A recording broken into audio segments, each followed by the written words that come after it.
इमरान खान वाकई इसको इसको इसको हवा दे सकते हैं क्या सर? देखिए दिनेश जी, आज का युवा बहुत सतर्क है।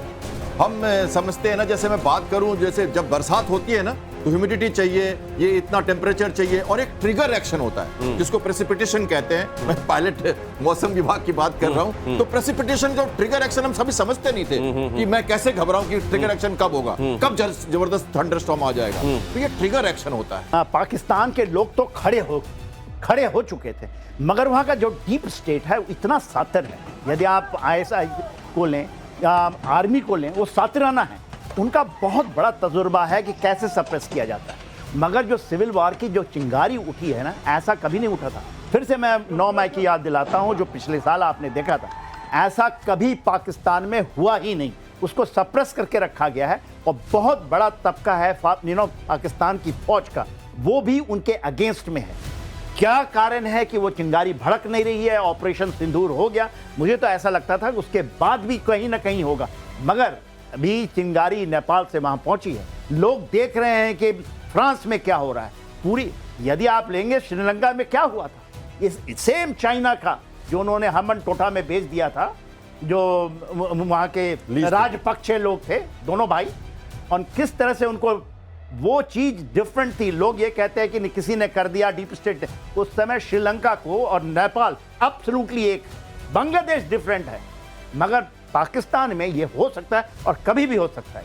और ये पाकिस्तान में ऑलरेडी चल रहा है, उसके और व्यापक हो जाने का एक तरीके से आप आने वाले दिनों में नजारा देख सकते हैं, क्योंकि बलूचिस्तान में तो ये ऑलरेडी चल रहा है, खैबर पख्तूनवा में तो ऑलरेडी चल रहा है। ये पूरे पाकिस्तान को अपनी जद में ले ले, खासतौर से वो हिस्सा, पंजाब का वो हिस्सा जो वहां असल में पूरे पाकिस्तान को चलाने वाला माना जाता है, उसको कब अपनी जद में आग ले लेगी, बस अब इसी का इंतजार है। और पाकिस्तान में भड़क सकता है जेन जी वाला प्रोटेस्ट, इसीलिए कहा जा रहा है। देखिए खबर, पाकिस्तान के लिए खतरनाक सिग्नल्स मिल रहे हैं। पाकिस्तान के युवाओं में सरकार विरोधी नाराजगी जबरदस्त है। जेन जी प्रोटेस्ट से बढ़ा आसिम मुनीर पर दबाव, इमरान की पार्टी शुरू कर सकती है जेन जी प्रोटेस्ट। इमरान की पार्टी को मिला नया हथियार। असल में क्या होता है, पूरी दुनिया में कुछ चीजें ऐसी होती हैं जो एक बार होनी शुरू होती हैं तो उनका कैस्केडिंग इफेक्ट होता है, एक जगह से दूसरी जगह, और स्नोबॉल इफेक्ट होता जाता है, वो बड़ा होता जाता है, बड़ा होता जाता है। क्या ऐसे में ये जेन जी वाली बात जो हो रही है, आप जानते हैं ये जेन जी एक खास समय में पैदा हुए लोग जो आज 25 से 28 साल के बीच के हैं, उनको लेकर ये बात की जाती है। ऐसे में क्या ये जेन जी में गुस्से का उबाल वहां इमरान खान लाने में कामयाब हो सकते हैं? क्योंकि आप जानते हैं यूथ वो वर्ग है सोसाइटी का जो खेलों से, खासतौर से क्रिकेट से बड़ा मुतासिर है इस सब कॉन्टिनेंट में, आप ये जानते हैं। तो क्या ऐसे में इमरान खान वाकई इसको हवा दे सकते हैं क्या सर? देखिए दिनेश जी, आज का युवा बहुत सतर्क है।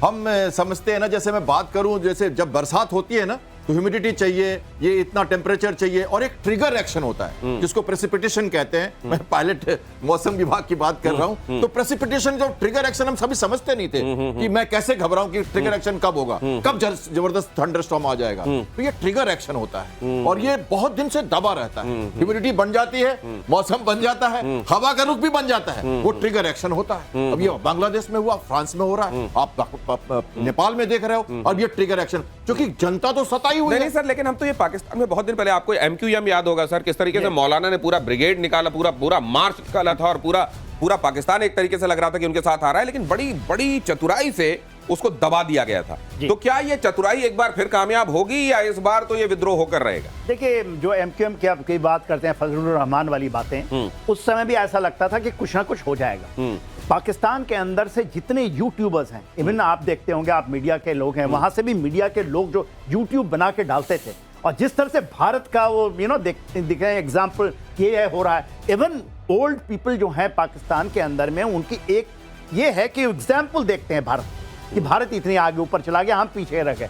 और 9 मई की जो घटना है ये कभी भी फूट सकती है, मेरा अपना अनुमान ऐसा है। मगर इसको ISI और पाकिस्तान आर्मी ने बड़े बेवकूफ़ी से दबाया हुआ है, और उसका एक कारण है ये है कि ये जो 3-4 जो हम ये प्रदेश हैं जहां पर कि वहां से अलग होने की लड़ाई चल रही है, यदि वो जुड़ जाते, इसलिए वो हाथ जोड़ नहीं कर पा रहे हैं। बलूचिस्तान के लोग अपनी आज़ादी की मांग करें, डिफरेंट जो TTP है वो अपनी डिफरेंट है खैबर पख्तूनख्वा के अंदर में। उसी तरह आप जाएंगे तो POK गिलगित बल्तिस्तान में ये अलग अलग है। यदि ये जुड़ गए तो ये तो इसके पहले, सबसे पहले यही आना था। एक बात ऐड करना चाहूंगा मैं यहाँ पे, ये कौमी जो जो हुआ था ना, जैसे 9 मई की बात कर रहे हैं, तो वो हुआ मुत्ताहिदा था कौमी मूवमेंट, ये कौमी जी। मूवमेंट जो है वो अलग है। ये जो मूवमेंट हो रही है, ये अगर पूरे ये अफगानिस्तान, ये जैसे बलूचिस्तान में भी वही प्रॉब्लम है, सिंध में भी वही प्रॉब्लम है, खैबर पख्तूनख्वा में भी वही प्रॉब्लम है। तो आप ये तो जो बहुत हुआ, गहरा इशारा कर रहे हैं। आप ये कह रहे हैं कि Yes. कौमी वाली बात नहीं है, अब ये नहीं रोटी है। कपड़े और मकान से अस्तित्व से जुड़ी बात है। ये जब हुआ तो पाकिस्तान शायद एकजुट भी हो जाए, हो सकता है वो एकजुट हो जाए, क्योंकि सबकी समस्या कॉमन है। और ये बात हमें अलग समझनी चाहिए, ये कौमी तो नहीं है, इस बार ये जो दूसरा हालात बन रहे हैं, और ये जो कहा जा रहा है कि वो ट्रिगर पॉइंट जिसमें प्रेसिपिटेशन शुरू होकर बारिश शुरू हो जाती है, बादल होते हैं, मौसम बनता है, ह्यूमिडिटी होती है, लेकिन एक होता है ट्रिगर पॉइंट जिस पर वो अचानक बारिश शुरू हो जाती है। अब तो लगता है पाकिस्तान में बादल फटेंगे, और नेपाल के बाद अब फ्रांस में भी सड़क पर जेन ज़ी। अगली खबर देखिए, सड़क पर करीब 1 लाख प्रदर्शनकारी उतरे, बसों में आग, दफ्तरों में तोड़फोड़, राष्ट्रपति मैक्रों की आर्थिक नीतियों का विरोध। हालात काबू करने के लिए 80,000 पुलिस वाले फ्रांस में तैनात किए गए हैं, और इस समय बहुत बल प्रयोग करके इसको दबाने में वहां पर प्रशासन लगा हुआ है, लेकिन इसमें वैसी कामयाबी मिल नहीं रही है। और इसमें इसको जो नाम दिया गया है, सब कुछ रोक दो, इसको वहां जिस कैंपेन का जो नाम दिया गया है उसमें उसका जो टैग लाइन है वो ये कहा गया है कि हर चीज को ग्राइंड हॉल्ट पे ला दो, ऐसी स्थितियां बना दो कि सरकार हमसे बात करने के लिए मजबूर हो जाए। सर, फ्रांस में भी ये चल रहा था क्या? बहुत दिनों से चल रहा था, बहुत पहले से चल और रहा ये इसमें बेसिक नाराजगी क्या है? देखिए, अगर बजट को देखते हुए कुछ जगहों पर बजट एलोकेशंस कम करने पड़े तो ये तो सरकार की मजबूरी है। नहीं, उसका कारण मेन है, एक साल में 4 प्रधानमंत्री, आपने सुना है? एक साल में 12 महीने में 4। अब इसलिए हुआ है, भड़का इसलिए प्रधानमंत्री ने रिजाइन किया है। आप कैसे, आप बताइए, सत्ता को कैसे आप चलाएंगे राजनीतिक तरीके से? दूसरा, वहां पर एक बहुत बड़ा खेमरा है जिसको कहते हैं ट्यूनीशिया इफेक्ट, जो कि आपका लीबिया से जो मुस्लिम्स आए थे, वो पूरी उनकी पूरी पकड़ है, और वो कभी भी फुटता है। जिस तरह से उनको सप्रेस करते हैं ये लोग, क्योंकि तो लिबरलाइज वे में आए थे कि फ्रांस में रेवोल्यूशंस होता है, तो इसलिए क्या है। और जो इमानुएल मैक्रों ने उनको वहां का जो हाल किया हुआ है, खास करके अपने घर में तो कुछ बचा नहीं है अभी, क्योंकि इस तरह से जा रहे हैं, ये चाहते हैं कि पूरा का पूरा यूरोप का जो सत्ता है इनके हाथ में आ जाए, माने ये इसके नुमाइंदे हो जाएं। यही उनकी सोच है ना। इमानुएल मैक्रों क्या करते हैं आज के दिन में, इनका जो रेटिंग है वहां पर बहुत कम तो है। आप ये कह रहे हैं कि जो शरणार्थी आए थे वहां पर, मुस्लिम शरणार्थी, उनको ये लगा था कि हमारे लिए तो यहाँ पर सब कुछ आसान रहेगा, लेकिन अब वहां थोड़ा टाइट हैंड से उनको डील किया जा रहा है, और इसलिए वो सरकार के खिलाफ है।